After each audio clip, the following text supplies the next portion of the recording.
Hey guys, here Pastor Kent here, and I want to follow up the video that we were talking about last week sometime. And I have Hannah here, and she'll introduce herself in a few moments. But I want to kind of bring you up to speed of what we're doing. What we're talking about is how can we be more persuasive as Christians when we're talking about this issue of an abortion. So we're going to have a lot of different dialogue throughout this conversation, but I want to start with kind of where I left off, and that is, why do we keep losing the political debate when actually most of the nation's on our side if we know how to frame the argument correctly? And so let's say that I'm just a guy standing in the middle of the park, and the news camera comes by and wants to get my opinion on this, and everyone kind of knows that I'm a public figure on some level. I'm a pastor in the area, and so people are going to recognize my face. What am I going to say to that? Or I could be, a local assemblyman or something for the state. Whatever it is, here's what I would say. I would say, listen, if I could have any way that I want, I would immediately make all forms of abortion illegal. That as soon as there's conception, that's when it's a child's life. We do everything we can to save the child. That's the bottom line. Now, I know the consensus of the state and the country is not there, and I respect that. I don't have a right to force people against their will to do things that I want to use power to accomplish. I think we need to persuade it. And until we can persuade the constituency of our country to get there, I have to take this incrementally. And this is the same exact way as the progressive have done as they've marched through the institutions. Well, this is one of the games, or one of the critical cultural issues. I'm willing to march through the institutions over time. And I believe you take the argument where it is. Where is the consensus in the populace right now? Great. How can I step one step further than that? How can I move them one step forward, one step closer to my way of seeing it? How can I persuade them, not overpower them? Persuade them, respect them, understand where they're coming from, meet them where they're at, and show them a better way, and slowly take territory over time. This is what the liberal progressives have done in the universities, and this is what we need to do in culture in every issue that we deal with. We have to be able to do that, and we have to do it involving three different levels of argument. One is the logic of it, and that's known as the logos. The second is the empathy of it and the emotion of it, and that's the pathos. And the third is the ethics of it, which is the ethos. We have to have a game plan for doing it. Ethic. How do we live this out in everyday living? Number two, emotion, the pathos, the passion. And it's not red-faced, angry condemnation. It's, I feel your pain. I understand where you're at. Help me understand it more deeply so that I can craft alongside of you an acceptable solution to this difficult situation in your life right now that's consistent for me as a Christian and a biblical worldview that will honor and glorify God. And if I'm good at this, I will actually enable you to be persuaded to buy into that worldview, because if I'm adept at what I'm doing, I will be able to paint a picture that's more compelling than the alternative. Because when you're facing abortion and when you're facing childbirth, that is a T in the road, and your life will be permanently different from that moment on. And you have to decide, what are those consequences and what is best for me? And as a Christian, what would best honor God and what would lead to my human flourishing, which is God's desire anyway. He is the master of redeeming difficult situations and turning them into the greatest blessing in your life. And so that's going to be my pitch, but one step at a time. Just like at evangelism, I don't think every conversation I'm going to have, I'm going to close the deal and the guy's going to be in heaven by the time I'm done. I just want to move them one step closer to God. And I think I've led a lot of people to Christ in faith on an individual basis, more than anyone I personally know, and that's the strategy that I know works. And this is the same thing in persuading our culture. We have to take them where they're at and move them one step closer to God's ideal, one step closer to God's ideal. We're never getting there because heaven is reserved for God's creation, not mine. But we're going to get as close as we can to that till Jesus comes back, and then everything will be worked out. That's kind of the strategy that I wanted to approach, and that's kind of where I wanted to start out this conversation, to give you an idea of what we're really trying to do. One step at a time, closer to God's ideal, and let's talk in the language that people understand, and let's use the tools that God has given us of logic, pathos, and ethos. And we'll talk about that in this podcast. Thanks for joining us.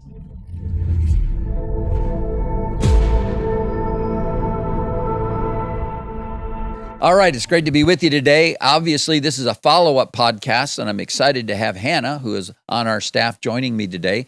We're going to be talking about basically what I was discussing after the Ohio vote, where they had lost the amendment to the pro-abortion forces, to killing the babies rather than preserving them. And it's enshrined in the Constitution, and that was the seventh state in the union that has done that now. And so that brings before me, and the reason for this podcast is why? Why is it that we are unable to communicate a message of life in a meaningful way that is persuasive to people?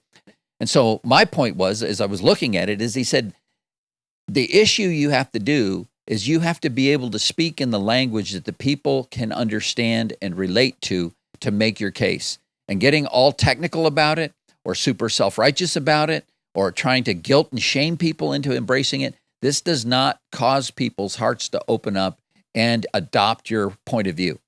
And the way that I thought about that after I heard that and obviously made the video, it's that this is really about how to approach evangelism as well. If you're going to stand on the street corner with a bullhorn and tell everyone they're going to hell, turn and burn, maybe a few people will get saved, but not very many. A lot more are going to leave there making fun of you and laughing at you, mocking you, and being further distanced from God as a result of that. And so what I did is I thought about this, and I've asked Hannah to join me because she's got a great interest in this, and she's helping us on all of our podcasts. So I'm really glad to have you with us, Hannah. Why don't you say hi to everyone? Great to be with you guys. The majority of the pro-choice arguments we classified into four main groups, and the easiest way to remember them is through the acronym SLED, which stands for size, the level of development, the environment, and the degree of dependency. And while logos, ethos, and pathos are all important, the logos portion deals with a lot of the legislative arguments that you're going to hear, especially if you're a politically engaged type person, you're signing ballots. Having these arguments in your back pocket are going to be essential. Just poke holes of all the illogical fallacies that the left or pro-choicers might be trying to use. So I'm going to walk through these with you guys. So, I see you have some nice notes there. Good Yeah, job. I couldn't remember it otherwise. Yeah, no kidding. So the first letter in SLED is size. So this argument essentially is the fetus is so small that its life has no intrinsic value. It's so small, it's just a clump of cells inside the woman's womb that it doesn't have any inherent value or, you can kill it in the womb. It's just a clump of cells. This is completely so it's illogical. Like a foreign growth. Yeah. But this is the logic that every single dynasty or every single government has ever used to commit genocide of the strong can kill the weak. Just because someone's smaller means that you can now murder them because we are stronger than you, we have more weapons than you, we are better than you. You can look to the genocide of the Jewish people, of the weaker Muslims, of any single continent committing mass genocide and killings, that this is the logic that they have in their brain to do so. So by this means we're justifying mass wars across the continent because of someone's size. Yeah. Do you think that this same concept, this same way of thinking involves the fact that we're going to commit genocide to these people because they're a bigger drain on our society? Absolutely. Then you go to the woman, this child is a bigger drain on my life than what it contributes back. So I'm justified in eliminating it and getting it early before it's too big of a drain on me. Is that what the mentality is? Absolutely. Absolutely. And that completely goes directly into the next one, which is the level of development. Margaret Sanger was the founder of Planned Parenthood. And this is actually an excerpt from her, where she says, birth control is nothing more or less than the facilitation of the process of weeding out the unfit or preventing the birth of defectives, of those who will become defectives. Her goal was to get rid of the people who become a burden on society because of their ailments, their skin color. This is exactly that logic that you're talking about. Yep. But when we're talking about the level of development on a broader scale, the argument being made nowadays is that because the fetus has not fully matured, it's killable. It's just a clump of cells still. Right. It doesn't have a brain, doesn't have a heartbeat, doesn't have limbs, so we can kill it. Well, again, there's hundreds of illogical fallacies you can point out in this one. You can make the argument that we are all still clumps of cells. You can make the argument that we don't reach full maturation until, maybe 16 and 24 years old. Right. Puberty doesn't kick in until teenage years. Full brain development doesn't exist till 25 for young adults. So by that logic, you can just start killing off the entire young adult population because their brains aren't fully formed. Yeah. So there's no argument here that stays consistent between pre-birth and post-birth of the baby in the womb. Right. So in this view, it's pushing the question, what is a human? Exactly. What characteristics do you have to qualify as a human? And then if you want to abort your child, kill your child, You just make sure that list of defining characteristics they don't match up to. Exactly. They want to keep moving the line so that we can justify it in their eyes. Correct. But in reality, when you look at it on a broad scale logically and you apply the same logic to every single human being, this means we're killing off half the population. And they are actually in favor of that. They want to reduce the world's population by at least 50%. You're not wrong. The WEF said so. Yeah, 1 in 33 babies is actually born with a birth defect, which is about 120,000 babies each year. So by this logic, this means we should be, in America only, Okay. we should be killing off over 100,000 unborn children simply because they have a predetermined birth defect. Right. So the level of development is completely illogical. It's another form of mass genocide. Right. That is all about getting rid of the burdens on society. Right. Or anyone you don't like. That's what happened in Germany. They Exactly. didn't like the Jews, and so they defined them in some way that they no longer were contributors to society, and we can eliminate them. Exactly. They're a bigger tax than they're worth carrying, so we're going to kill them. Exactly. So the third one is environment, and this one is extremely logical. It makes absolutely no sense. The pro-choicers are going to claim because the baby is in the womb and in a different environment than the born human, you can kill it. Which doesn't make sense. We're in the same room together, but Correct. maybe later today I'll be out in Newport, or maybe I'll drive down to San Diego. We're in different environments. Right. Does that mean you can kill me now? That's the only basis of it? This is the argument? It's the baby is still in the womb. It's in a different environment than that of the mother. Yes. But how would they say it? It seems to me that they would say it this way. Because the baby is in the womb and it's tied through the umbilical cord, it's dependent on the mother and therefore an intrusion into her space. And if she chooses not to have that intrusion into her space, she can eliminate that. Yeah, the environment argument is merely just the environment, but Literally? you completely hit. Yeah. It's been made. Wow. We're reaching for straws here to have the justification of murder of children. This is good news because it's such a flimsy argument. Yeah. It's a hard heart that's trying to grasp for something to assuage the conscience that is making the person feel guilty for making or even thinking this way. Yeah, absolutely. That's But you gotta hit be the it. nail on the head, though, because that last point, the D in SLED, stands for the degree of dependency, which the Okay. argument being made is that since the fetus is dependent on the mother, it's in the womb through the umbilical cord for nutrition and safety, that because it's still inside the womb, we can kill it. It depends on the mother. But what happens when a mother gives birth and the baby is in its bassinet? It It's can still only cry. dependent. The newborn baby can't go get a job and pay rent. No, It can't can't even do feed any of itself. those. Yeah, there's no way. Even up It's still toddlers dependent. through 14 years old, children are still dependent on their parents to provide the basic needs of protection, shelter, food, and water. So again, by the logic of pro-choicers, we're killing off up to 15-year-olds who can't get a job and provide for themselves. There's 30-year gamers in their mother's basements that are still dependent on mom and cooking the meals and Well, making the bed and burping the guy. Well, they have the resources to at least provide for themselves. okay. But the argument that a newborn baby somehow is no longer dependent on the mother or its Right, parents it's is just crazy. insane. Yeah. Child's fully, even for fluids, right? Yeah. Breastfeeding and everything else. It's really dependent on the absolutely. mom. So it's hard to believe. Yeah. But those four arguments, if you can just remember SLED, the size, the level of development, its environment, and its degree of dependency, and remember how illogical it is. There's no flow of logic through any of these arguments because the line, like we just established, just It's keeps getting constantly, moved. It's fuzzy. Yeah. But it's the easiest way to argue against legislation that wants complete access to abortion anytime, anywhere. Because by this logic, we're killing off half of our society. Think about the elderly who might rely on a heart ventilator, or someone who's in a coma. Well, Does this mean that's we're what's killing them happening off? now. That's what's happening in Canada, right? It's using it as a form of treatment.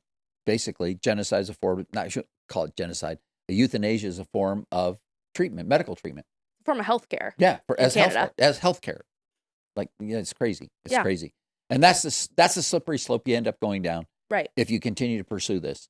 People don't like to draw to that point, but you want to draw to that point whenever you're involved in the legislative conversation Right. or public debate forum. This isn't how you talk to the individual No. girl on the college campus No. who's at a rally that you're speaking at. This No. is not persuasive to them, but it's very valuable in talking in the political arena and crafting legislation and how we need to look at things Absolutely. in an adult manner to properly represent a Christian worldview Absolutely. and know how to pick holes in their view. Absolutely. That's great. That's really great. Okay, so that's the logical part.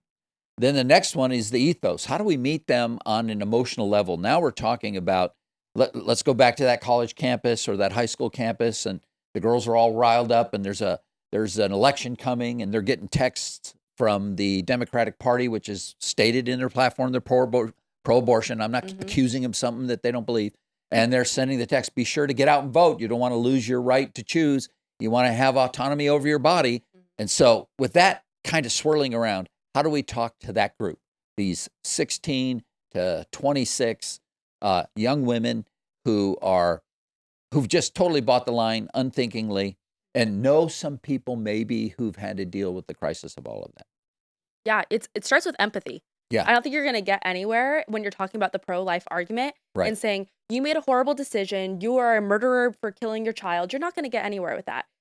And you're a Moloch worshiper. Right. Yeah. These women are scared. Right. They don't know how they're going to navigate single motherhood if it's them specifically who, got pregnant by accident. Right. Maybe they don't have specific moral values that were intrinsic in their upbringing that, told them to abstain from sexual relations. Yeah. And they don't have a Christian worldview. Right. So it has to start with a place of empathy and understanding, like, hey, I hear you. I see where you're at. And now we need to rally around you to offer you resources and support, not doping you up with meds that pushing you towards Planned Parenthood, but instead showing you love and showing you care and showing you that there's other options and avenues that will help you navigate this new life. Okay. So let's say it's a friend of your friend and they want to talk to you and you're trying to persuade them. This is the whole goal now. We're trying to persuade them to not take the abortion option. So somehow you have to empathetically connect with them and you have to address the issue, not just this is immoral, which is your least powerful argument, especially if they're not a believer and they don't even know if they believe in God at all, right? And they're terrified and they don't know what their future options are. What is the best approach to connect with them emotionally and then deal with the issues in order to present a persuasive argument that would help them opt towards preserving the life of the child rather than getting the abortion? Yeah, I think women that get stuck in that position, it's not that they have a desire to end the child's life in the womb. It's that they're not ready right then. They don't feel they're ready to handle No it. 16-year-old wants to be a single mom still living at home, going through the bodily changes that are involved with pregnancy, going through childbirth, and then also being responsible with raising that child. Yeah, going the to financial school with costs their little associated baby. with that. Yeah, and so I think approaching the conversation of understanding where the gaps in society are of not supporting women who are put in that position. I think I've heard you say it best off camera before of there's certain health complications as well. She might not want that child now, but she probably wants a family at some point. Would this be persuasive? You're a young woman. Would this be persuasive to say, listen, I don't even want to talk to you at this point, about the religious or the moral argument. I want to talk about the real life ramifications of this decision. And the question is, what's going to be in your best interest emotionally, physically, and ultimately, as a Christian, I would hope spiritually. Right. But we'll address that last. You have two options. You can kill the child, right? Or you can have the child. If you choose to kill the child, what are the consequences on your life? The first is we know that when a woman has an abortion, she is 600% more likely to commit suicide later on in life. Number two, we know that she has to deal with the natural law in her own heart, which is, I know that this is not just like a cancer cell developing. This is something really, this is a part of me and it represents me. It is me in some way. And it's a child and it's in process. It's a child in process. We can call it at least that. Right. And that makes me feel very guilty and concerned and full of anguish to make this decision. It's never easy for a woman to do that. And that anxiety creates longer term emotional ramifications in that person's life, really the rest of their life, even if they're able to compartmentalize and say, well, that was good for me then. And that may be the rationalization that they come up with, but they still have to deal with that. They still have to come to grips with that. Yeah. The third thing that ends up happening is when you have that, you expose yourself to what is estimated and how hard it is on your body, especially the later that the abortion occurs in the time. And it has serious consequences on your physical body and can lead to higher levels of infertility for women who had abortions as opposed to those who didn't. Higher levels. And as you know, you've talked about it off camera, that they throw around a percentage of about 30% leads to secondary health issues that could cause infertility. Right. So it's a percentage of the 30%. But still, I've known women who've had an abortion and wondered, is this the reason why I can't get pregnant? And maybe it is, maybe it isn't. I'm not a doctor, but it does have some impact there. Then when they go home, it is a medical procedure, so it's serious. Number two, you go home, you can bleed out. If you have to be very careful that there aren't some long-term consequences that you weren't aware of, the doctor wasn't aware of when it took place. And that's a negative side effect. And third, your hormones and your whole body is going to go through a very difficult physical time. And then eventually you have to deal with, how am I going to rebalance my hormones? How am I going to get back on track? How am I going to get back to feeling healthy? And then that's when the pharmaceutical companies come in and they become your legal drug dealer. Is really what they are. And they get you hooked on a lifetime client for them.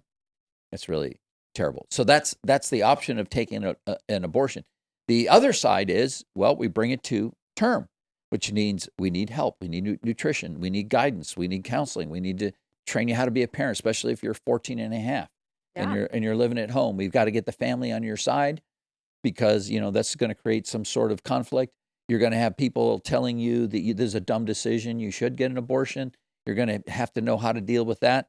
And then the last piece is, let's say you're going to go through, though, you're going to have your child. Now you have a child. You're 15 years old, 15 and a half now, right? 9 months later, you have a child. Where are you going to live? How are you going to live? What skills? Should you continue in school? Should you learn a skill? Should you get an ability to take care of yourself and be able to get out of the nest sooner? Where are your parents willing to support you? Are there any organizations that give help? Tell us about that. Yeah, there's incredible pro-life pregnancy centers that are across almost every single state and every single county. And specifically here in Huntington Beach, there's a plethora of them that will specifically offer, people who, us from the outside, we can easily take in baby clothes, diapers, car seats, all the resources that a single mom is going to need, but might not have the financial resources to actually provide. And it allows the mom to come in and pick up those resources. That way, post-birth, she's set up for success with her child. She's not scrambling left and right trying to make ends meet. Likely, working multiple jobs to now provide for a whole nother human being in the household. Right. But these pregnancy centers, not only do they provide those tangible resources, but a lot of them provide classes. They walk parents through, okay, here's the different formative years in your child's life. At these ages, you're going to want to be looking at, X, Y, and Z of what's going to be going on. And when they reach, their toddler years, you're going to want to look at these developmental issues. And it walks them on through what to expect. Because most likely she doesn't know what to expect. Motherhood is brand new to her. And so this is a great resource that she can go into. She can be with women who are there to support her, ready to encourage her and educate her. But when she has a baby, she already is 5 steps ahead. Yeah. And there's a lot of Christian organizations behind it. We'll give you spiritual counseling. Most of them are Christian. Yeah. Those are the only ones I even know of, but I'm sure there's some others. But and then we as a Christian family can get behind that. We can be supportive of that. We can be engaged and provide resources and things like that. And then they can know that they're in a loving community. Absolutely. And so as a pastor, I'm concerned that if we have a person that gets pregnant in our church, that they don't have to wear the scarlet letter, that they can walk around saying, okay, we all sin in many ways. Now that's behind us. Let's continue to move forward. Let's get behind this girl. Let's support her. Let's encourage her. Let's nurture her. Let's help her successfully raise this child. Because the positive side of the child is the long range. And the long range is you get to be a mom. Yeah. And a mom is the greatest calling of a woman. God was designed you uniquely to to bring children into the world. Another way of saying that is God has designed women to have the only gift there is, which takes the physical world and unites it with the spiritual world in the body of a human being. They co-create with God in that act. And it is a great honor and an incredible privilege. And it is one of the joys of being a woman. There's some hard parts about being a woman, but this is one of the joys of being a woman and one of the great things. And regardless of what popular culture says, men cannot do that ever. Right. It's a beautiful part of womanhood that's quickly trying to be erased through this pro-choice and pro-abortion argument of motherhood is a burden. Right. And it's something that you shouldn't want to do. And being a stay-at-home mom is a burden. And of course, that's not for everyone. Right. And that's, but you can be a working mom too. But you can still be a mom and you can love your family. You can have that desire to sit around the dining table together and have children that you're raising to be part of society and raising them in the values that you have and you want to share with them. Exactly. And that's one of the joys of motherhood. And I know, I have 2 boys and big guys, and every time Linda comes in the room, they come over and they just hug her, pick her up off the ground, and she just feels like the greatest, most important person in the world. I can walk over and give her a hug, and she goes, well, thank you, that's pleasant. But when the boys do it, it's on a whole new level of joy in her heart and a sense of gratitude and satisfaction and pride that wells up in her. It's part of, the beauty of being a woman. And I just feel like in our whole culture, women are devalued, and they're told repeatedly, you need to be more like men. You need to be more like a CEO. You need to be more like the boss. You need to get rid of, this oppressive environment that you're in. You're not the weaker vessel here, and you need to let them know that you're coming hard and all this stuff. And it's stupid, because why do you want to strap on all this part of the masculine temperament when God has given you a unique feminine temperament that enjoys the nurturing and the nourishing and the encouraging and the growing of life? It starts in your womb and it continues to the day you die.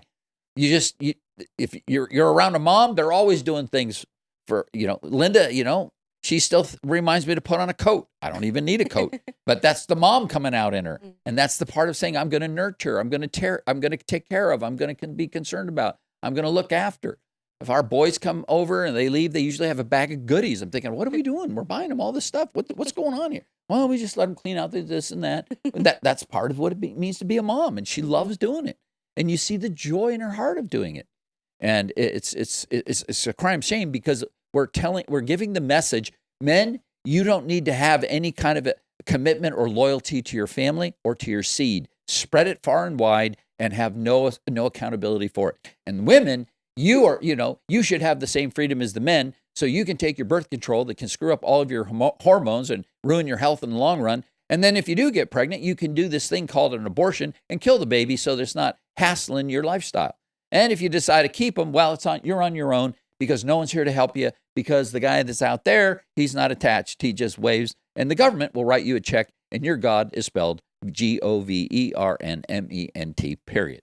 And that's what destroys people's lives. It's not satisfying. It's not enriching. It's not enjoyable. It destroys what it means to be a woman and the joy that she can have. And these are all the lies that our culture tells us. And this is creating this alienation that we have in culture right now, where these young people are just saying they're the most alcoholic, most drug addicted, most depressed, most suicidal, most unhappy generation on record when we taken stats on measuring these things. It's because we got it all reversed. And I believe it starts with the lack of a woman having the joy, the support, the value, and the encouragement of being a mom. Absolutely. And I think the part of that that's so important that churches are missing is that women have that innate desire, whether or not they're ready for it. Correct. Which is, I think, is where the crux of the abortion argument comes into this, is that you have a 15, 16-year-old who's not ready for that lifestyle. She wants it. Right. God built that intrinsically within her, but she's not ready for it. And churches are so quick, and pastors speak from the pulpit on, we have to be pro-life, we have to protect the unborn. But once it happens in their church, where's the support for that girl? Right. All of a sudden, because it's not happening in the context of the nucleus family that builds the population, that's benefiting and giving back, and we're in that process, all of a sudden, now that baby's life isn't as important as it was before, because it's really easy to give a pro-life sermon and to talk about the intrinsic value of the sanctity of life. Yeah. But when it's outside of wedlock and it's outside and it's premarital sex that we're talking about, all of a sudden that support isn't as seen as much. And so I think churches are missing an opportunity to come around and support these young women who are choosing to carry this child to term. They're doing the brave thing. Yeah, the more courageous thing. It's a lot harder. To see this through to the, because of the decisions that were made that brought her there. And more churches need to be backing up in that sort of way. Yeah, I fully agree. And you don't have to do the whole thing yourself. You can partnership with these other organizations and be involved and help out in that way. Right. Let's change gears a little bit now as we move towards kind of wrapping this up. And that is, what is our strategy? Or I'm going to bounce this up. This is a strategy I think it should be handled. And again, it's based on the polling that I had mentioned in the previous video. And that is that they found you can't go for the whole hog in one deal. It has to be an incremental persuasion. And so when I talk to people about evangelism, I always say one step closer. You don't have to close the deal the first time you meet somebody. And in fact, it's pretty rare that you do. And more than often, your job is plant a seed, water the seed, don't walk away, but water the seed, plant the seed, water the seed, cultivate the seed, come back one step every time, a little bit closer, a little bit closer, a little bit closer. And this is the same thing you do in, I would say, the cultural pushback. as a Christian organization or as a group of Christians. It's borderline on the political, but it's bigger than that. It should go beyond the political. It should go into day to day. Then when I talk to people about it, number one, I'm trying to see, am I talking about a person that's asking me, should they personally get an abortion? That's a different conversation. Then in general, when we're talking about it, we want to move the populace and the culture to embrace more of a culture of life. And so we have to do it one step at a time. And when it affects even the legislation, you legislate what you can get passed. And if you can't get a total making it illegal, well, where do we decide when it's okay to kill the baby? Let's get that. Right. And let's prohibit from there on, right? And if we can get that, then we're going to move it back. And we'll keep moving it back step at a time until hopefully the goal is in the political realm to make it illegal, make it codified as murder, period, and unacceptable. Now, I don't know if that day will ever come, but the closer we get to that deadline, the happier and the more lives that we're going to be able to save. And so we can't think, oh, I'm a failure unless I go for all of it. Well, you go for all of it right now, you sound like a crazy man. If people say, oh, that's the pastor that thinks that he should be outlawed. Yeah, I am. They'll think, oh, he's a crazy man. I understand. But I don't get to determine the political temperature and decisions. It's the way our republic works. You get to vote, and we hire people to do that for us, called the elected people, right? So my goal is to persuade people to move the boundary closer and closer and closer to conception. This is my whole goal. So you take what you have and you pass that instead of being all or nothing all the time, because you're going to lose the all or nothing in almost anything, in almost any negotiation, and almost any compromise that you have to come up with, or even any sales. If I'm going to go buy a house, rarely am I going to pay top dollar day one. There's going to be a negotiation that takes place. And if I say it's all or nothing, then it's going to be nothing, because someone else is going to come along and offer a better deal. And so I think we need to approach it that way. Take what we can get in the legal realm and in the political realm, and don't be shy and slowly push it back. Understand where that boundary is and slowly push it back until it's in alignment with our biblical values. And then on the personal level, what we're trying to do is minister to the person on all three levels. Number one, I want to connect with you first. Why are you asking me this? Are you struggling with this? Are you pregnant now? How can I help you? What do you? I'm sure you're anxious if you are. How can I engage you with those things and meet them where they're at emotionally, and then show them, take them down the path of options. And then obviously, if they're talking to me as a pastor, it's kind of like cheating on my part. They expect the spiritual conversation, so I can give them that. But as a Christian, you can also say that I'm a person of faith. I have a relationship with Christ, with the living God. And from my understanding of the world and reality is he would have you keep this child, and he would partnership with you, and he will be a father to the fatherless. And if that's the situation you find in, you can entrust your life to him and to his care and to his control, and lead them into a life of faith and into a life of the spiritual value of having the child. And you can slowly move in that direction. Ultimately, that's our goal for her, for sure, and hopefully for the baby as well. You know, anything you want to add to that? I think that's spot on. And I think even probably the greatest example currently of that, taking it slowly inch by inch is the overturning of Roe v. Wade. Right. We went from a federal level, okay, well, now at least we're down to the states. And we're seeing Correct. some states do the total ban. We're seeing some states go like Ohio. We're seeing some states like California, where we're now a sanctuary state for abortion. Right. But now we've minimized these fights and these battlegrounds on fighting for life to the state level. And so now we don't have to think we're tackling the whole country at once and a complete ban of abortion. No, like, worry about your own state. Let's talk to our representatives. Like, let's send in those letters. Let's petition. Right. Let's figure out how we can slowly take back rights in the states. Like you even mentioned in your previous post, heartbeat bills. Right. Slowly gaining back ground instead of trying to go for the all or nothing approach. Right. Exactly right. Exactly right. And just trying to find where is the populace willing to move towards us. Be patient. Take what the opponent gives you. Use what he gives you against them. If you're going to talk to individuals, hit them on the level first of empathy.